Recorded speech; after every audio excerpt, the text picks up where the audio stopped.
Ladies and gentlemen, boys and girls, it's your weekly dose of hot and or cold here on Old Man Squad Fantasy Basketball. I'm your host, Dan Besbris, and we're going to try to move through this thing at a pretty good clip for a couple of reasons, not the least of which that my children are home.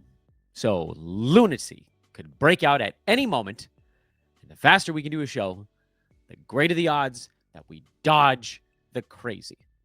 Number two, there are a lot of freaking names we got to get through. And so there really just isn't time to screw around the way that we sometimes do.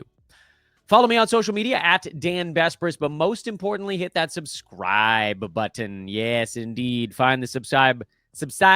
That's right. I do this for a living. Subscribe button. Hit it.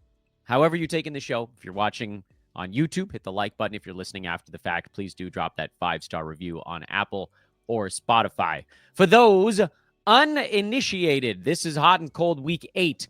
The NBA Cup can't stop players from screaming up and down the board. Who are the trade values in the mix? Basically, we're going to be looking at all the players who moved up and down the rank boards the most and try to isolate the guys within those chunks of players that are interesting or intriguing current trade targets.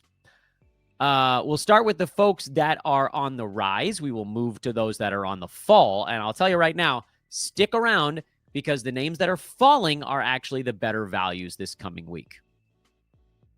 You will notice as we work our way through that some of the names are color-coded in green or blue. Those are the players that I think have some kind of trade value. And you'll also notice, if you're watching, that the first dozen names here don't have any color code. So let's zip through the first 12. Let's see if we can do that in like 4 or 5 minutes. Then we can really spend some time on the names that I think are the most interesting and the ones that have some sort of actionable value. The biggest jumper over the last week, and this is before the conclusion of the game on Thursday night, so this might not hold, but Herb Jones jumped 90 slots over the last week because he came off the injured list and was good. So like it shouldn't floor us because he had no sample size. So it was very easy for him to jump from 200 to 100, basically. Dejounte Murray jumped 50 slots. It's certainly not a sell high. It was, I guess, a little bit of a buy low before that, but nobody was selling, I should say, Dejounte Murray because they knew he hadn't really been himself yet. Same story for Trey Murphy, who jumped 47 slots from number 110 to number 63, although there might have been a little bit of a potential buy window. I can't really fathom how some folks were feeling frustrated with Trey Murphy. Yeah, I know he was 110, but like he really hadn't gotten his sea legs underneath him yet. And he's looked really, really good since he started to get them. And like nightly, he does something cool. So no, it's not a sell moment for him. He's just finally getting back where we thought he would be. Ayo Dosunmu jumped up the board, but that was because Kobe White missed a couple of ball games, and now he's going to settle back down again. Ayo was 164. He jumped up to 120. Now he's going to drop back a little bit with Kobe White back in the mix. Rui Hachimura jumped 40 slots from 116 to number 76. He's only notable on this list because he should be added while LeBron James is out. And frankly, he should have been added when Austin Reeves went out. Although, I don't know that we knew that before the first game. But there's just enough usage when one of the usage guys goes down that Rui gets to do a little bit more. And then when LeBron is also out and everybody gets to do a whole lot more, then it's easy at that point. And we already know that Rui's out for the Lakers game on Friday. They're hoping to have LeBron back by Sunday. We don't know what the deal is with Reeves. I think he's questionable as of right now. So this is more of an injury play. Bobby Portis jumped 32 slots because he's on a heater, and he does this sometimes. Bobby from 169 to 137. He goes on these 1 or 2 week heaters where he pushes himself back up near the edge of the top 100. It's not a buy. It's not a sell. It's just a ride the heat wave if you feel comfortable doing so. LeBron James, prior to this foot injury, jumped 27 slots from number 74 when he was a premier buy low, as you may recall from last week's episode, back to number 47 and rising. He's nothing right now. So the buy low window is shut, and it's he's not even all the way back to where we expect him to be. Nic Claxton jumped 27 slots. His buy low window is closing. I don't know if it's all the way shut, but it's certainly not a sell high, which is kind of what you're looking for in these guys that are super hot. If anything, the guy who has Claxton is like, yes, finally, I got one good game, and they're just going to kind of ride it out. Obi Toppin jumped 27 slots as well to number 164. I don't really care. This is just a few good ball games, and that's what it meant. That's a nothing.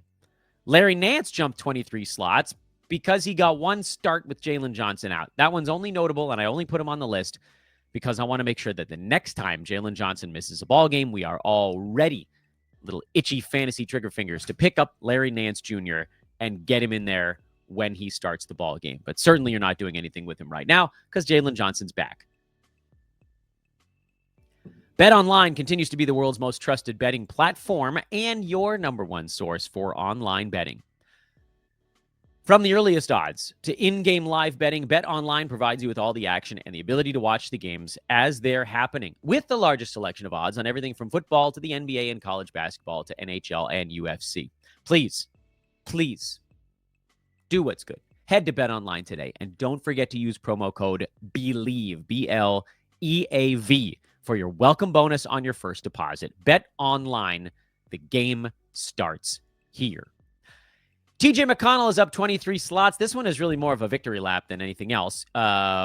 He was a guy that we've been pointing at for a while as a look. This guy's starting to inch his way up the board, and then things started to click a little bit more over this last week. So a really nice stretch for him. Not a buy low, not a sell high. You're not going to get anything for him. Jimmy Butler up 18 slots. Oddly, this is not what we would have expected. Butler's up 18 slots because his field goal percent continues to go up. It's the darndest thing. The dude still can't hit a free throw to save his freaking life. And on Thursday night, it was happening again. And again, these numbers haven't been reflected in the rankings yet. But, what's going on with Jimmy Butler? Dude can't make a free throw this year. I get it. He's only 20 games into his season. This is a number that likely gets back where we need it to be. But it's super weird, and it's the reason why he's not a top 40 guy right now. If anything, Jimmy Butler is still a buy low. But for our purposes today, we're mostly just going to leave him alone. Let's go to the next page, and now you'll start to see some names that have been color-coded. Not the first one, though. Cade Cunningham up 16 slots.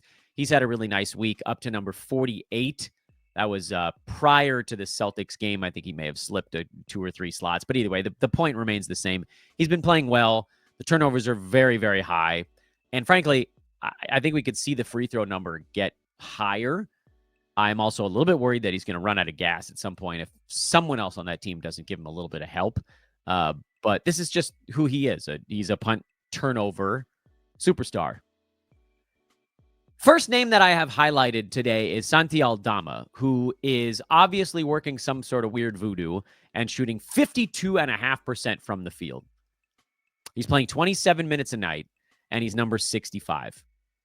And he jumped higher over the last week. Of all the things, it seemed like he was finally ready to maybe slip a little bit. And instead, he went from 79 to 65, which is basically his highest rank of the year outside of the first week of this.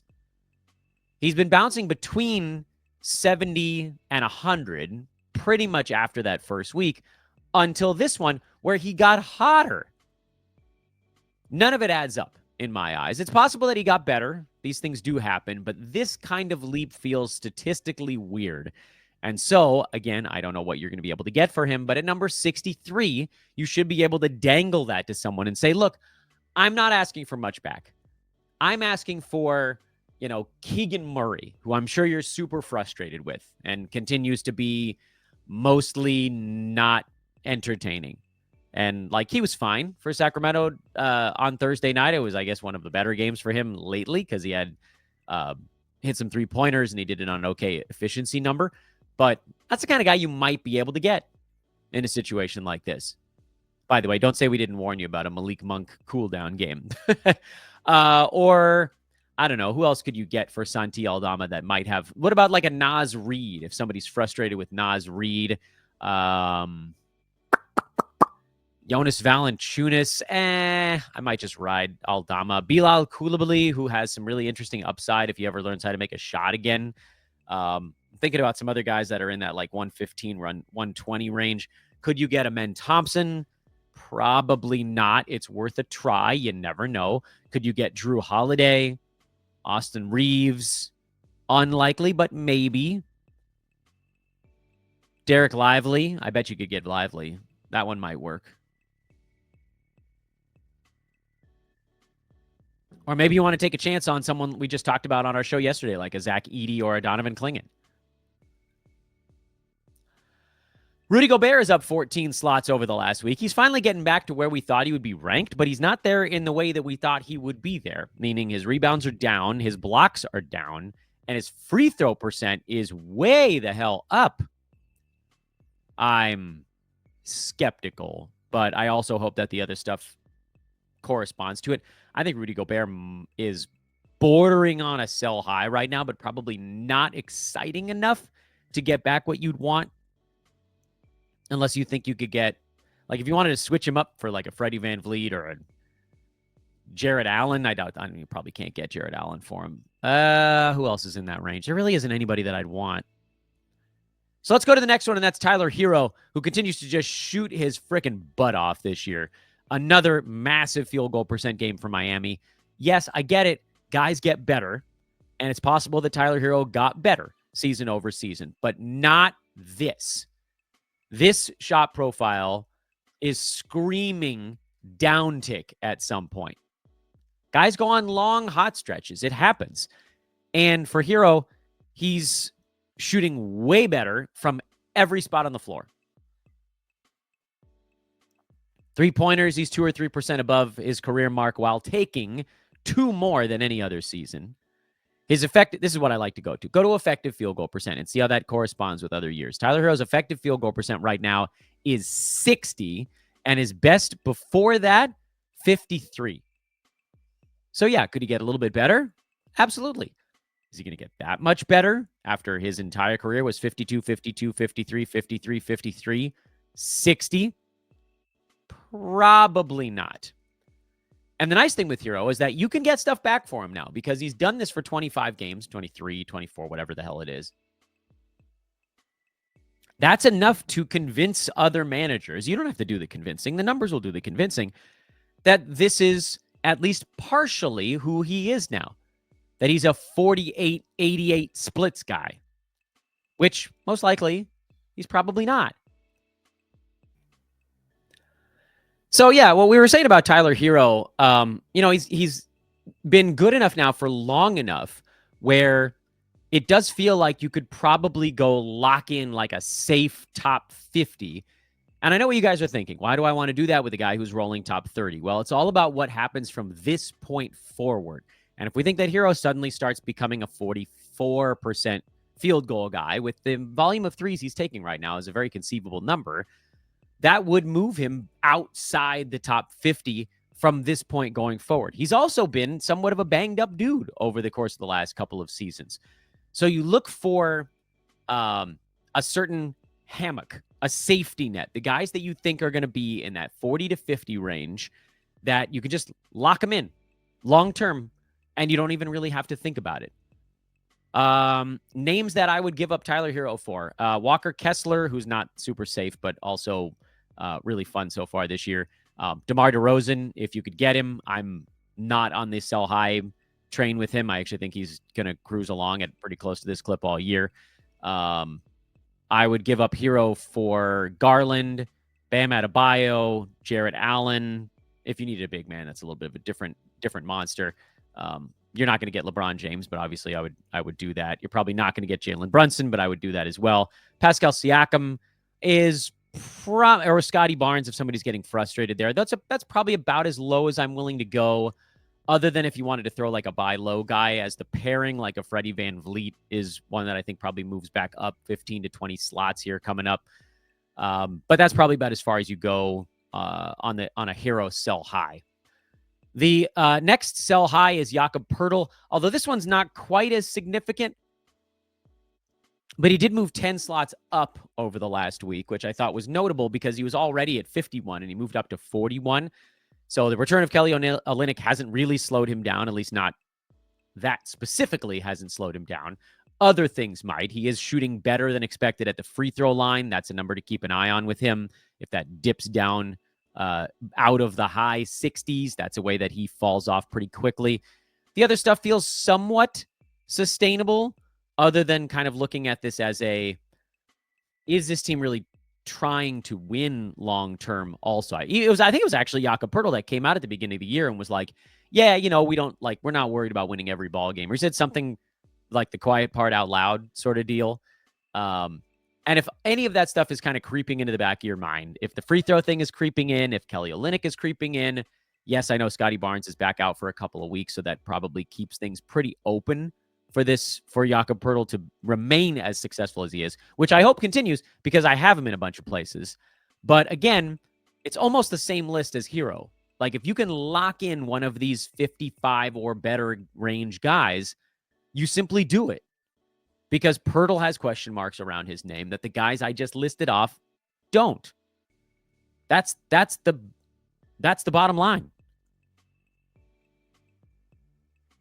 And the last name on the risers board is Anthony Edwards, who went up 9 slots this past week. He's basically where it seems like he should be, which is mid to late second round, provided the three-pointers remain as high as they are.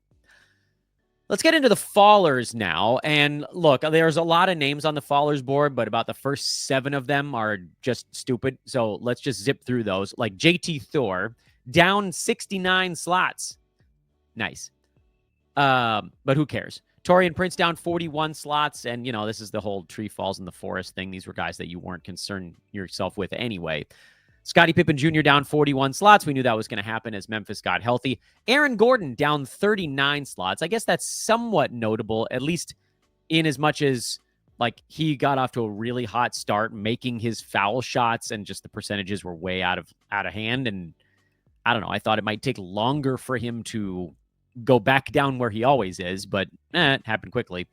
Nick Richards down 38 slots. It not really Mark Williams related, just like Nick Richards isn't that great of a fantasy player. He's always been a fill-in level big man, and so anytime anything of his is threatened, he's gonna peter out. And he's not a shot blocker the way that we've seen so far this year either.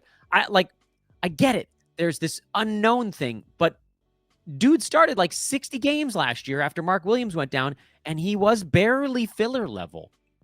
So I don't think he just magically turned himself into a top 75 guy. And now he's back in the filler range where if you can still get something for him, you should, but you probably can't. Wendell Carter Jr. fell 35 slots because he, like Nick Richards, is just not that great of a fantasy player. Marcus Smart down 31 slots. He had a hot week with no jaw. Now he's back down to number 178. And I think we can safely say he's not a 9-category must-roster guy this year. Miles McBride down 31. He had, what did he have, like 1 or 2 games in there where he got to starters minutes because everybody else was out. He was the only guy on the bench. And now there's 2 guys on the bench, and that means there ain't enough for Miles. So bye-bye. Jaden Ivey down another 28 slots. And here's the thing, guys. He's just not a 9-category fantasy player. I've been trying to belabored this point a little bit, but he's simply not good enough in the things he's good at to counterbalance the stuff he's quite bad at. Even if you're punting, he's not good enough. You need to be punting basically like 3 things for him to get close to fantasy value. Here's an interesting one. Jalen Duren, who missed the Thursday night game, so the timing couldn't be much better right now.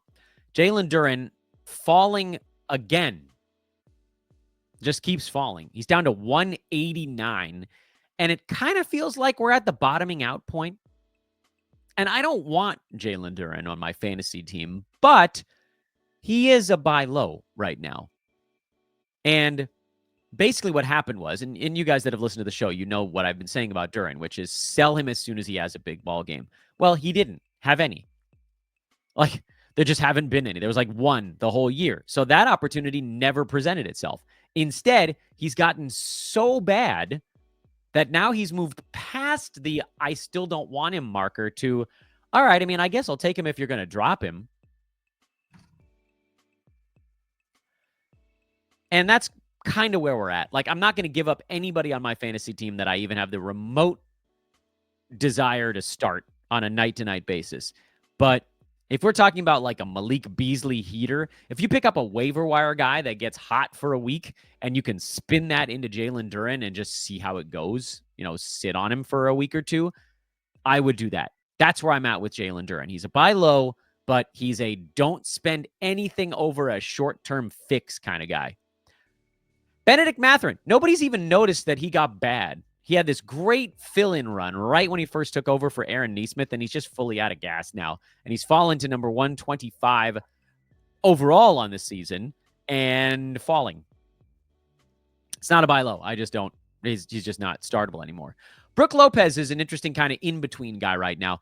I'm going to put him as a buy low, but it's also possible that folks haven't realized how much he's cooled off, and for those leagues, he would still be a sell high. So I don't actually know which one Brook Lopez is. He's number 53 right now, shooting 46.5% from the field, 71, which is low at the free throw line, but he doesn't get there very often, so it doesn't really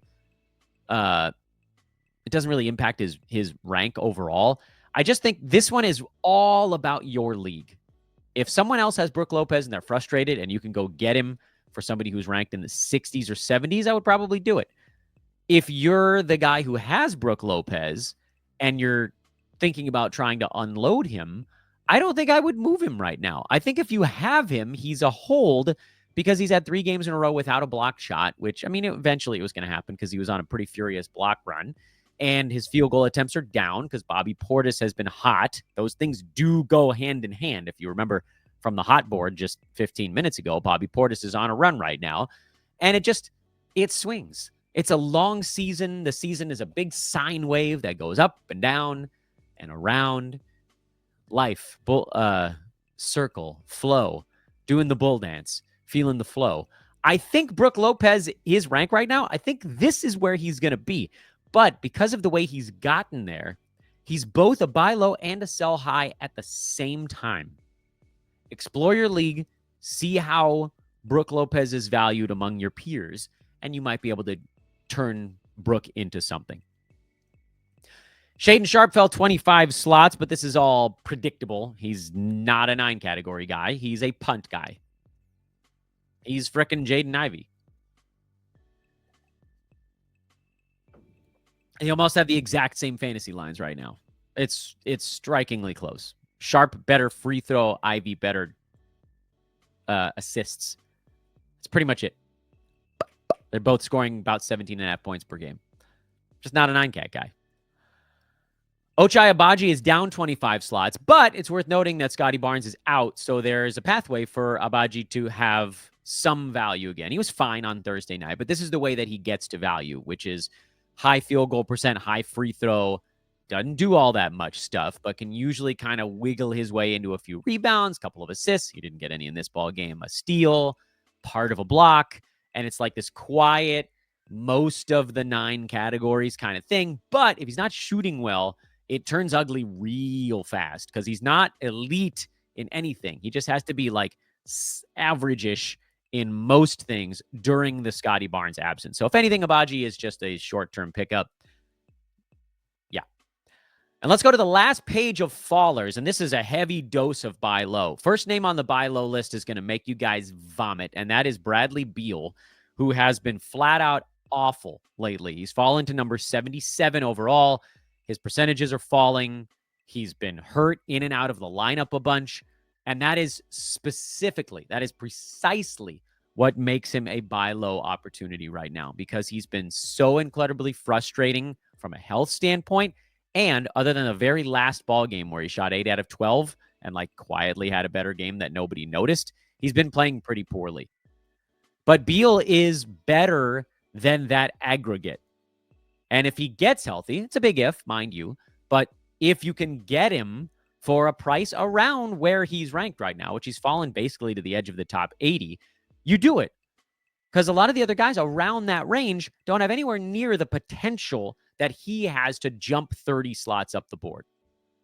Kobe White, he ain't going 30 slots up the board. CJ McCollum ain't going 30 slots up the board. Malik Monk ain't staying 30 slots up the board. Tyus Jones, much as I love him, not going 30 slots higher. Neither is Christian Braun. See if you can turn any of these guys, and that's the other kid screaming now. See if you can turn any of these guys into Bradley Beal, because I can guarantee you the guy who's rostering Beal is annoyed and is willing to part with him right now. Ty Jerome fell 22 slots, but again, this is a big one. Big who cares? His minutes were never high enough. He's more of a fill-in should Darius Garland or Donovan Mitchell need to miss a ball game. Bub Carrington down 21 slots. That one is upsetting because we thought he had an opportunity here with Brogdon out and Kuzma out, and instead it's just been kind of bad. So leave that one alone. Devin Vassell down 18 slots. We've talked about him at a great length on this channel this week. I think 3 of our analysts has said he was a buy low. I could not agree more. He's in a perfect position right now, coming off the bench, coming off a bad ball game. The Spurs haven't played for ages. This is where you can get Vassell at a really good price because he's ranked around the edge of the top 90 right now, and that's in 24 minutes a game. He has top 50 upside. Give anything basically between like late 60s and 100. I mean, within reason, and you're probably in business there. Lauri Markkanen fell 15 slots. He just can't get his season fully on track right now. He's number 88 overall, shooting 44% from the field. He's dealing with back injury management stuff, and that's probably why his numbers are down. But I have every reason to believe, and this one's a little bit more roto-y than head-to-head because you don't like to see back injury management on a tanking team. So you know he's going to miss a bunch of games the rest of the way. So call this one roto only. But if you can get Lauri Markkanen for anyone ranked near him on the board, I would do it. Tobias Harris, Malik Monk, Chris Middleton as he gets revved up, Andrew Wiggins, Mikal Bridges, Julius Randle, DeAndre Ayton. I'd rather have Lauri Markkanen in roto than any of those guys because he has top 25 potential if he can get the pain to subside and go back to jacking up shots the way we know he can. And even if he doesn't get to full strength, partial strength Markkanen still blows past these guys. The 6th out of 7 buy lows is Paul George, and everybody's going to kill me for this one. He's number 75 right now, but he's rusty as crap, people. He's played 12 games, and he hasn't looked right in any of them. He was rusty coming out of the preseason, and he's rusty coming out of his injury because he just keeps hurting himself over and over again. And that might continue to happen. That is the thing kind of hanging over Paul George, not just this year, but forevermore. But if we're looking at like a PG, even as the third fiddle, like top 35 was in I think in a lot of our minds kind of like a bad case for him. And I didn't want him going into the season because he was hurt, but he's 75th right now and played in half of the Sixers games, and nobody wants anything to do with him. And where with Markkanen, you know he's going to rest games because his team's trying to lose, and George might rest some back-to-backs because they don't want him to break down. Sixers need to go win some ball games. So they want to get him revved up. They're going to be careful, but they're going to get him revved up. And when he does, he's still Paul George. He didn't just magically turn into a guy that sucks at basketball. His field goal percent is down because he's rusty and he doesn't have his legs. His free throw, same thing. He doesn't have his conditioning. The rebounds, the assists, the steals, all that stuff is good. The usage is going to tick up as the minutes tick up, and he's on his way inside the top 50 easily. So get the pitchforks out if you want, but as much as I didn't want him to start the year because I didn't want to spend a 3rd-round pick on Paul George, if I can get him for a 5th or 6th-round pick right now, I'm absolutely doing it. That's the magic of value. He is a value now, and he wasn't then. DeAndre Ayton is down 11 slots. I mean, technically, he probably is a buy low, but I just don't want anything to do with him because the Blazers suck, and he has a cold, and he's probably going to rest because of it. And they're going to want to showcase Robert Williams to try to get him traded. And, like, there's just absolutely no reason why Ayton should try to play more than 55 games this year. And he's just not very good on top of it. He's a buy low because his free throw number is not going to stay at 62%. But he's also a get what you can for him when you can. So even if he's a value, I still don't want him. Let me do these out of order so that I can finish with a buy low. Jordan Poole is down 10 slots. He's basically finally ending up where we figured he would be at the start of the year. I like, if you're punting free throw, he's better than that because he's at 3.4 punting turnover. Sorry. 3.4 turnovers per game. His other stuff is all very good. This is just, where we knew he would end up when the numbers started to level off. But my last buy low is Freddie VanVleet. He's had a couple of quiet ball games in a row. His field goal percent is back down under 39. His free throw number is down 3-4% over what you might expect. And the Rockets have been incredibly healthy so far this year. As guys start to miss games, whether it's Şengün or Jalen Green or whoever, VanVleet will do a little bit more on those nights. In fact, the only starter on the Rockets that's missed a single game is VanVleet, and he's been pretty damn healthy himself. I love the assist to turnover ratio. I love the steals, the blocks are all still in good shape for him. The minutes are great. He just needs to get a little more stuff, and that might not happen until someone goes down or if the Rockets start to kind of loosen things up a little bit on offense. I expect VanVleet to climb about 20-ish slots, and then anything beyond that would be probably a little bit of gravy. So see what you can do in terms of guys running hot that are ranked near him on the board, and bring yourself back a Freddie VanVleet at a nice, affordable price. Quick recap on the names from today's risers and fallers. The sell highs: Santi Aldama, sort of Rudy Gobert, but not really. Tyler Herro and Jakob Poeltl. The buy lows: Jalen Duren, who now is officially so low that he's a pickup off the waiver wire, even though I don't really want him very much. It can't be much worse. Brook Lopez is both a sell high and a buy low. If you can figure that one out, you'll have to go back and listen to the analysis if you forgot what I said. Bradley Beal is a vomitous buy low, but he's a buy low. Devin Vassell is the most clear buy low on the board right now. Lauri Markkanen is a roto buy low. Paul George is also a little bit of a vomitous buy low, but I think you guys know in your heart of hearts that I'm right on this one. And Freddie VanVleet is a buy low by a little bit. It's not like he's down in the 80s or 90s. It's 60, so he could have 2 big ball games and jump right back where he needs to be. But see if you can make something happen, because it is a quiet week. These teams haven't played very much. The Rockets had 1 game, and VanVleet didn't shoot the ball well. See what you can get. If you were going to prioritize this stuff, I think the easiest ones to go get would probably be Paul George and Bradley Beal. They're also going to be the most nauseating to take onto your fantasy teams, but they are also the easiest ones to get. And in terms of the sell high, probably the easiest is Jakob Poeltl, because he feels very safe. Tyler Herro would be the second most. And then Aldama, again, you're just looking for somebody that's like a plodding, 8th, early 9th round kind of guy. So you don't have to worry when Aldama inevitably shoots like 30% for 3 weeks in a row. Thanks for watching our hot and cold show, everybody. Hopefully I was able to edit this thing together in a way that made sense. There were some weird things that went on in the background, but if you didn't hear them, then I've done my job. If you do, well, you're used to it. It's a Vesper show after all. Coming up on Old Man Squad Fantasy Basketball, we will have some more buys and sells with my good buddy Thunder Dan. And then over the weekend, I've moved it around, and we're going to do our week in review show first thing on Saturday morning so that we can actually get a full slate of Friday games under our belt and actually have some stuff to talk about. Thanks for subscribing. Thanks for tuning in. Thanks for hitting the like button and dropping those 5-star reviews. I am Dan Vespers for the Old Man Squad, nominated for a Sports Podcast Award. If you guys can vote for that, I'd be most appreciative. I'll try to put that link in the show description as well. I don't think I stand much of a chance against the big dogs of the industry, but it was very cool to make the finals. Flattering. Who knows? Maybe there's a crazy upset in the works. Obviously, you guys would have to help a lot with that if we have any shot. Again, I don't expect it to, but I don't know. Crazier things have happened, right? Crazier things. Have a great midday, and we'll be back with you in just a little bit. So long for now, everyone.